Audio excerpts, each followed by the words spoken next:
नमस्कार। आज धारा लूप पर बल युग्म के आघूर्ण चल कुंडली धारा मापी का नेक्स्ट टॉपिक धारा मापी का अमीटर में रूपांतरण, इसके बारे में जानेंगे कि धारा मापी को हम अमीटर में कैसे बदलते हैं, किन स्थितियों में बदलते हैं और बदलते समय धारा मापी को अमीटर बनाते समय क्या सावधानियां रखनी चाहिए, इन सब के बारे में क्रम से जानेंगे।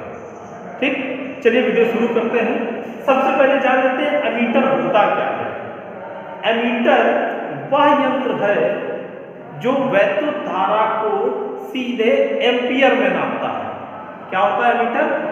एमीटर वह यंत्र है जो वैद्युत धारा को सीधे एम्पियर में नापे, वो एमीटर कहलाता है। ठीक, इसी प्रकार अगर मिली एम्पियर में नाप रहा है धारा को तो उसको हम मिली एमीटर कहते हैं। एमीटर वह यंत्र है जो वैद्युत धारा को सीधे एम्पियर में नापता है। इसी प्रकार वो एमीटर जो धारा को मिली एम्पियर में नापते हैं या छोटी धारा नापने के लिए प्रयोग में लाए जाते हैं, उनको क्या कहते हैं?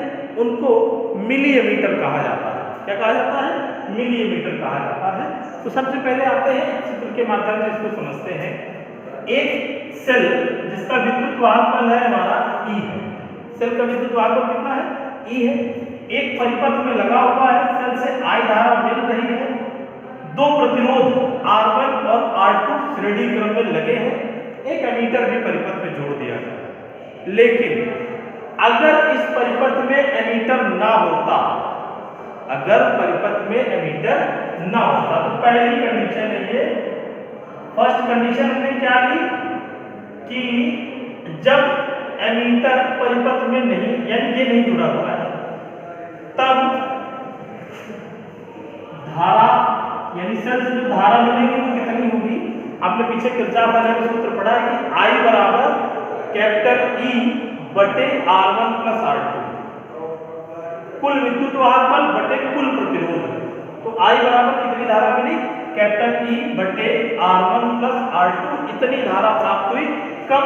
जब परिपथ में एमीटर नहीं जुड़ा। अब हमने क्या किया? हमने परिपथ में एमीटर भी लगा दिया। दूसरी कंडीशन है ये। सेकेंड कंडीशन है कि अब हमने क्या किया? परिपथ में एमीटर भी जोड़ रखा है। वो एमीटर जिसका प्रतिरोध कितना है? RA है।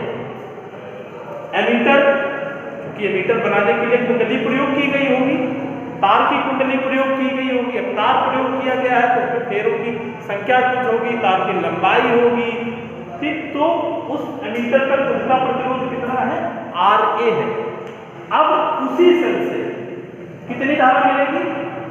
मान लिया कि उस सेल से तब धारा I डैश मान लिया।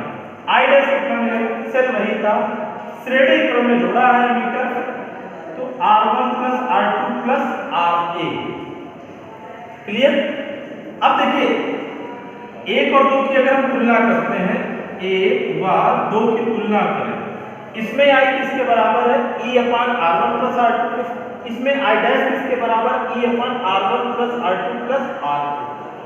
देखने से स्पष्ट पता चल रहा है कि जो I डैश का मान है वो I की तुलना में कम है। I डैश का मान है वो I की तुलना में क्या है? कम है। अब यहाँ से क्या पता चला? एमीटर किस लिए लगाया गया? धारा नापने के लिए। और धारा नापने में हुआ क्या कि जब हमने एमीटर लगाया तो जो वास्तविक धारा मिल रही थी, जिसको कि हमें नापना था, एमीटर लगाने के कारण वो क्या हो गई? कम हो गई। निष्कर्ष कि एमीटर ने धारा तो नापा, लेकिन समस्या क्या हुई कि वास्तविक जितनी धारा बह रही थी उससे एमीटर लगाने की जो धारा मापी गई उसके मान में कुछ कमी आ गई। कमी क्यों आई? इस एमीटर के प्रतिरोध के कारण। उस जो धारा, वास्तविक धारा से ये जो धारा एमीटर लगाने पर प्राप्त हुई, इसके मान में कमी आई। क्यों कमी आई? कमी आने का मुख्य रीजन यही है। क्या रीजन है? कि एमीटर का खुद का प्रतिरोध, एमीटर का खुद का प्रतिरोध होता है, जिसके कारण वास्तविक धारा से कुछ धारा कम आई। क्या करना चाहिए कि हमें पूरी धारा मिल जाए? तो पूरी धारा प्राप्त करने के लिए हमें ऐसा एमीटर लगाना चाहिए परिपथ में जिसका खुद का प्रतिरोध क्या हो? शून्य या न्यूनतम हो। यदि RA न्यूनतम है, न्यूनतम का मतलब कम से कम है, RA की वैल्यू कम से कम रखेंगे तो हमें जो धारा मिलेगी वो लगभग वास्तविक मान के इक्विवेलेंट धारा मिल जाएगी। जितनी वास्तविक धारा बह रही है उतनी मिल जाएगी। तो यहाँ पर एक प्रश्न पूछ लिया जाता है ऑप्शनल में कि एक आदर्श जो एमीटर होता है उसका प्रतिरोध कितना होता है। ये बहुत इंपॉर्टेंट क्वेश्चन पूछाता है कि एक आदर्श एमीटर जो है उसका खुद का प्रतिरोध कितना होता है। तो अगर हम इसमें RS 0 कर लें, एमीटर का खुद का प्रतिरोध 0 कर लें तो दोनों वैल्यू बराबर आ जाएंगी। I के यदि RA न्यूनतम हो जाएगा या RA 0 हो जाएगा तो I बराबर क्या आ जाएगा, I डैश आ जाएगा। अर्थात जितनी वास्तविक धारा थी उतनी ही धारा हमको मिल जाएगी। तो एक आदर्श एमीटर के लिए प्रतिरोध कितना होना चाहिए, 0 होना चाहिए। उम्मीद है ये बात समझ में आई होगी। एमीटर क्या है, एमीटर वह यंत्र है जो परिपथ में धारा को सीधे एम्पियर में नापता है। इसी प्रकार जो मिली एम्पियर में नापते हैं उनको मिली एमीटर कहते हैं। जब परिपथ में एमीटर नहीं था तो इतनी धारा मिली, परिपथ में मीटर जोड़ दिया तो हमें इतनी धारा मिली। क्या निष्कर्ष मिला कि मीटर जोड़ने के कारण धारा वास्तविक मान से कुछ कम प्राप्त हुई। अतः ऐसा मीटर प्रयोग करना चाहिए परिपथ में जिसका प्रतिरोध न्यूनतम हो। उस आधार पर हमने बताया कि एक आदर्श मीटर जो होता है उसका खुद का प्रतिरोध कितना होता है, 0 होता है। लेकिन क्या ऐसा पॉसिबल है कि कोई एमीटर हो और उसका प्रतिरोध 0 हो? पॉसिबल ही नहीं, क्योंकि एमीटर बनाने के लिए कुंडली प्रयोग की जाएगी। वो चाहे चांदी के तार की प्रयोग करें, कम करना है अगर उसकी प्रतिरोधकता, या तांबे की प्रयोग की जाती है। उस हिसाब से क्या होगा कि तांबे का तार प्रयोग होगा, तो उसमें मोटाई भी होगी, लंबाई भी होगी, यानी कुछ ना कुछ तो प्रतिरोध होगा ही। लेकिन हम कर क्या सकते हैं कि हम इस प्रकार की कुंडली बनावे कि हम उसके प्रतिरोध को कम कर ले जाएं। न्यूनतम प्रतिरोध रखने का प्रयास किया जाता है। इसी न्यूनतम प्रतिरोध रखने के चक्कर में कुंडली को छल्ले के रूप में बनाया जाता है। छल्ले के रूप में तांबे के तार लपेटे जाते हैं, इससे प्रतिरोध हो जाता है, कम हो जाता है। क्लियर? अब एक चीज और हमने जानी, क्या जानी कि एमीटर खुद तो परिपथ में कैसे जुड़ता है। एमीटर स्वयं परिपथ में श्रेणी क्रम में जुड़ता है। जी ध्यान रखिएगा, श्रेणी क्रम में जुड़ता है।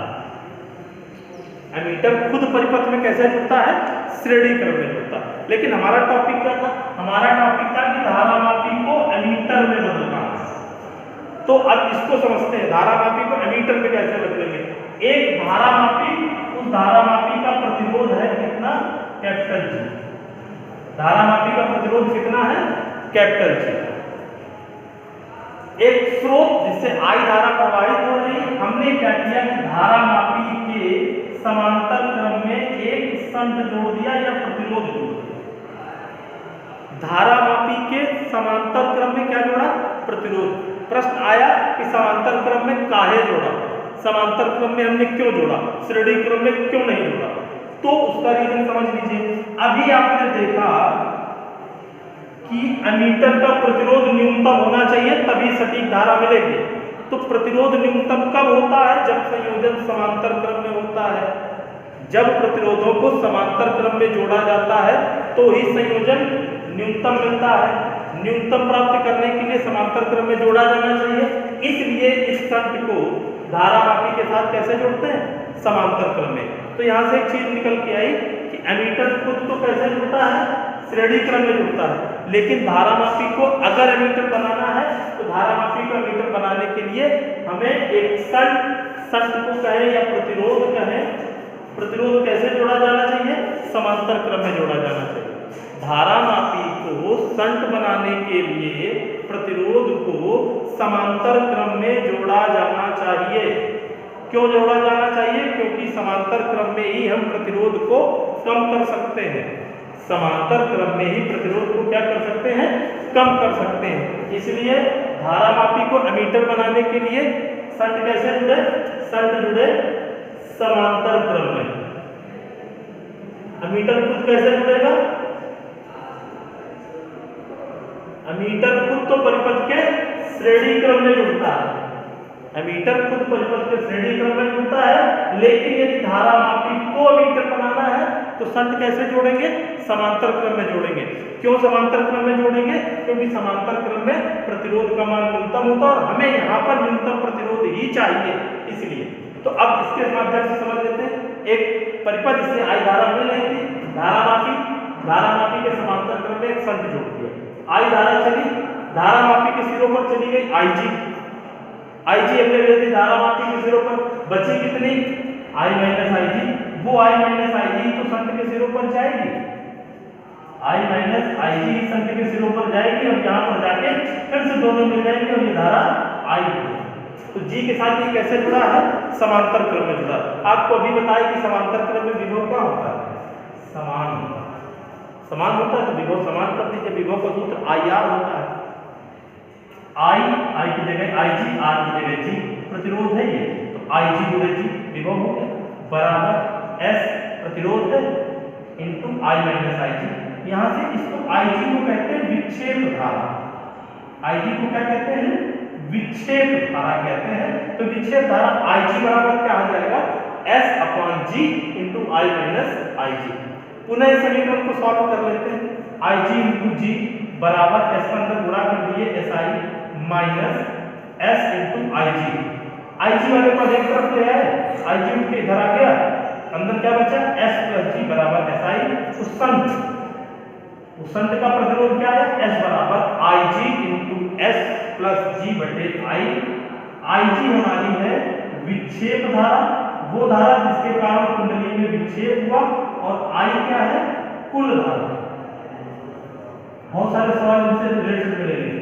तो धारा मापी को एमीटर में बदलने के लिए पहली शर्त क्या है कि एमीटर खुद कैसे जुड़ता है? एमीटर खुद तो परिपथ के श्रेणी क्रम में जुड़ता है। धारा मापी को अगर एमीटर बनाना है तो शंट जोड़ना पड़ेगा। कैसे जोड़ना पड़ेगा? समांतर क्रम में जोड़ना पड़ेगा। क्यों जोड़ना पड़ेगा समांतर क्रम में? क्योंकि समांतर क्रम में ही प्रतिरोध का मान न्यूनतम होता है। जब संयोजन समांतर क्रम में होता है तो ही प्रतिरोध क्या होता है? न्यूनतम होता है। तो उम्मीद है बातें समझ में आई होंगी। एमीटर बनाने के लिए प्रतिरोध कैसा या एमीटर का खुद का प्रतिरोध क्या होना चाहिए? न्यूनतम होना चाहिए। आदर्श एमीटर का खुद का प्रतिरोध कितना होता है? 0 होता है। उम्मीद है बातें समझ में आई होंगी। धन्यवाद।